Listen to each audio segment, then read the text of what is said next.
بسم الله الرحمن الرحيم السلام عليكم ورحمة الله وبركاته.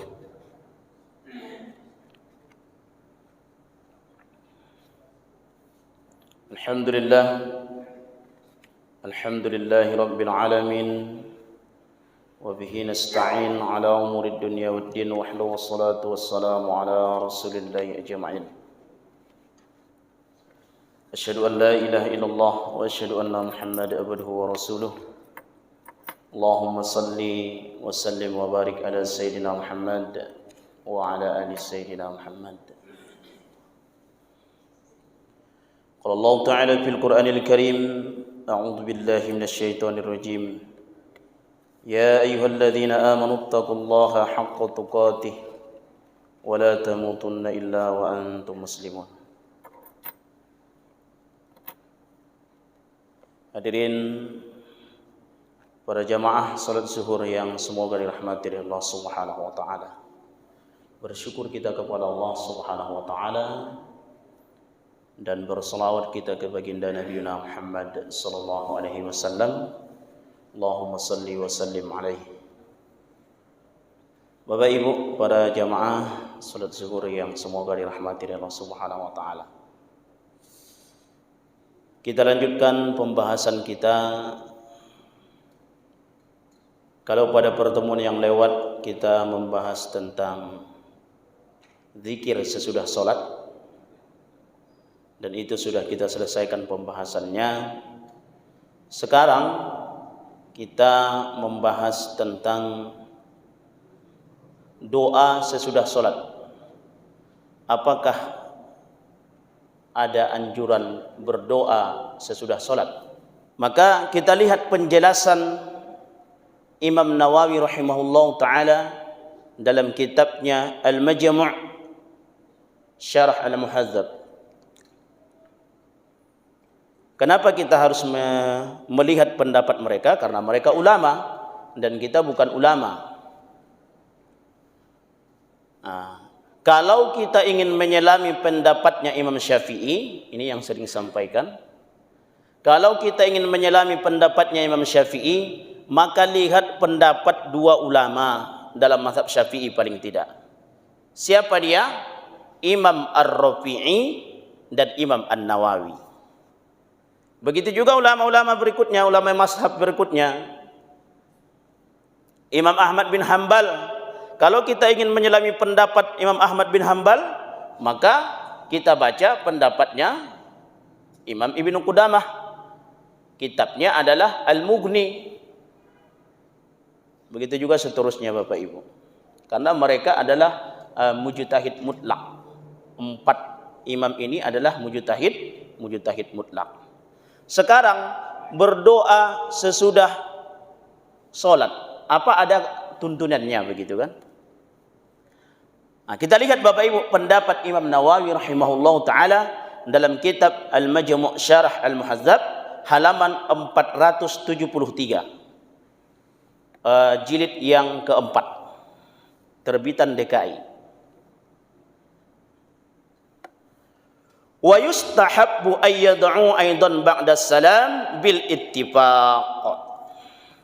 Bahwasanya disunnahkan, dianjurkan berdoa sesudah salat, yakni sesudah salam, kita disunnahkan untuk berdoa, dan itu sesuai dengan pendapat ittifaq para ulama.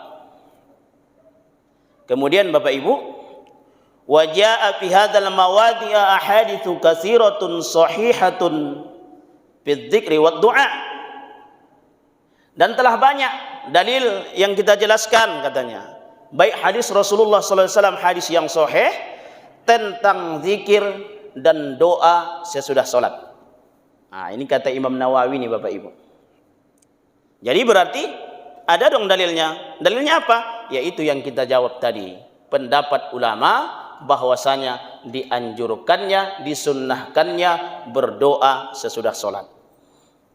Cuman sekarang kan ada orang latah pula Pak. Latahnya gimana? Ya itu kan pendapat ulama. Dia kan bukan Rasul. Hadisnya mana? Nah, ini kalau udah kayak gini, orang awam payah ini Pak. Hadisnya mana gitu kan? Nah, sekarang kita jawab dengan hadis. Hadis Rasulullah Sallallahu Alaihi Wasallam. Pertama, kita lihat juga dalam kitab Al-Majmu' ini, bahwasanya Rasulullah Sallallahu Alaihi Wasallam akhadha biyadihi. Hadis ini dari Mu'az, wa an Mu'az radhiyallahu anna Rasulullah sallallahu alaihi wasallam akhadha biyadihi. Dari Mu'az bahwa Rasulullah sallallahu alaihi wasallam memegang tangan saya. Ya Mu'az, kata Rasulullah, wallahi inni la uhibbuk. Demi Allah, aku itu mencintaimu hai Mu'az. Masya Allah, ini sahabat dikatakan oleh Rasulullah, aku mencintaimu. Lalu kemudian, usika ya Mu'adz, aku wasiatkan kepadamu hai Mu'adz, kata Rasulullah, la tada'hunna dubura kulli salatin. Jangan engkau tinggalkan doa ini sesudah salat, kata Rasulullah. Maka kemudian takul, Allahumma a'inni ala dzikrika wa syukrika wa husni ibadatik. Rawahu Abu Daud wan Nasa'i bi isnadin sahih. Jadi Rasulullah berpesan kepada Mu'adz, aku pesankan kepada engkau Mu'adz, jangan tinggalkan doa ini sesudah salat.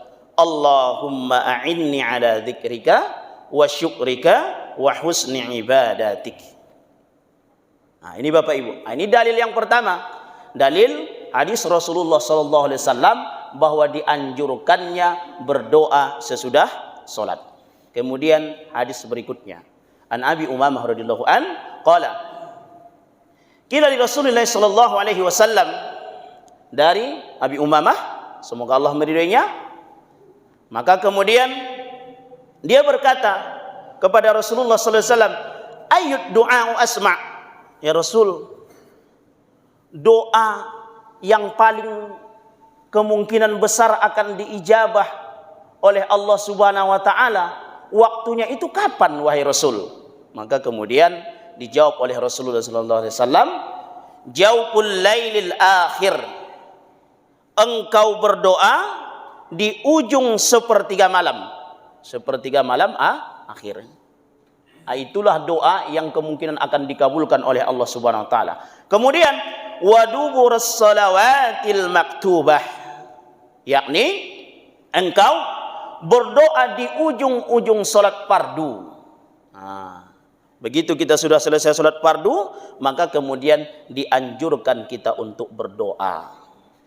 Lalu kemudian apa yang menjadi dalil bagi kawan-kawan atau sahabat-sahabat kita tidak ada anjuran berdoa sesudah salat?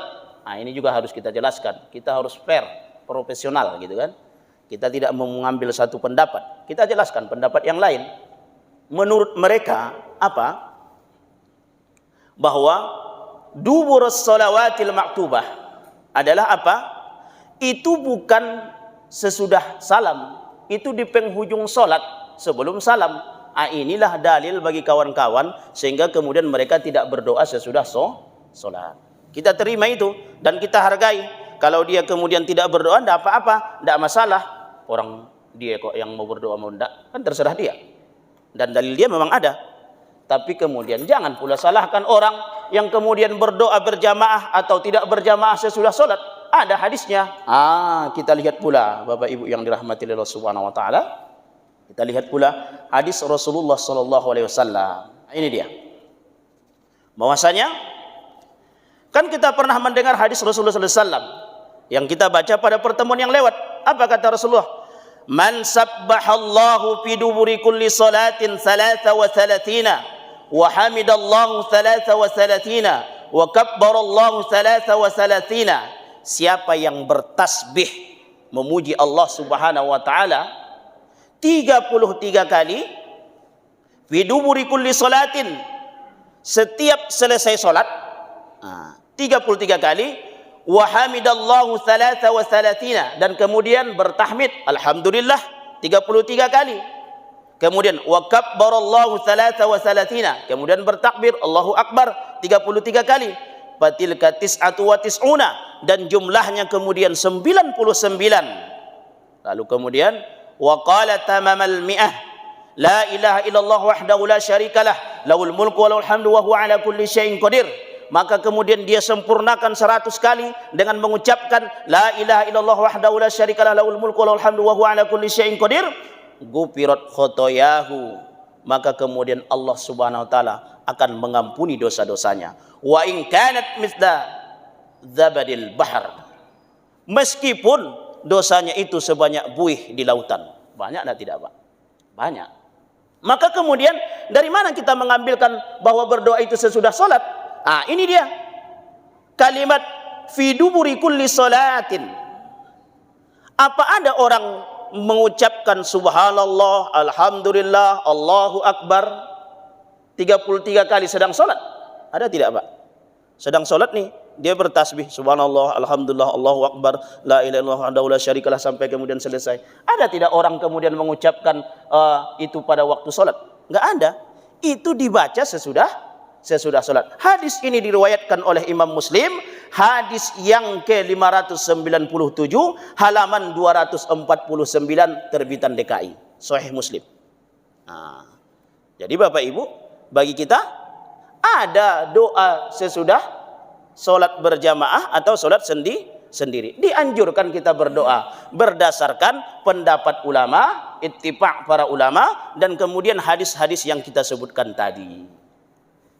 Jadi Bapak Ibu, kita harus hati-hati ini. Apalagi sekarang kondisinya memang fitnah. Disekolahkanlah anak ke Padang. Begitu sudah selesai anak ke Padang, ada yang ke Pekanbaru. Pulang dari Padang, orang bawa oleh-oleh bingkuang.